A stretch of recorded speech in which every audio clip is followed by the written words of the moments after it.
Pour revenir à l'astrologie Exols, je dirais que l'équinoxialité se situe dans l'absolu et la solsticialité dans le relatif.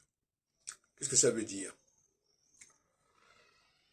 Par exemple, nous sommes actuellement, dans la vie politique française, dans une période de solsticialité.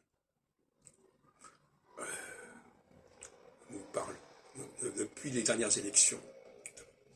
C'est-à-dire plusieurs partis qui ont des idées différentes et qui vont cohabiter.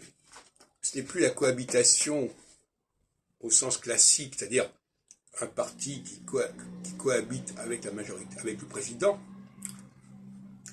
C'est une cohabitation entre les différents partis, puisque le Rassemblement national a obtenu quand même un nombre important, plus de 80 députés, que la NUPES et puis la France Insoumise aussi a des partis.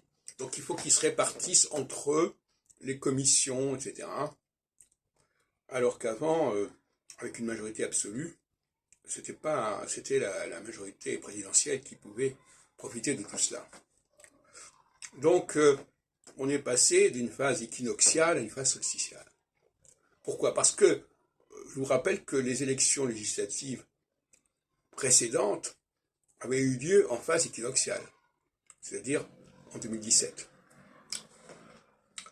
Et donc, étant donné que les élections n'ont pas lieu forcément au moment où elles devraient avoir lieu, eh bien ce n'est que maintenant, en fin de phase solsticiale, qu'on rentre véritablement dans un parlement de type solsticial.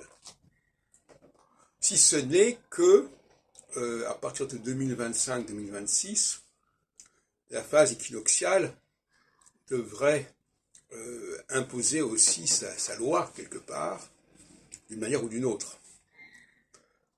C'est-à-dire refuser les compromis entre les différents partis pour imposer une ligne directrice forte, ce qui n'est plus le cas actuellement.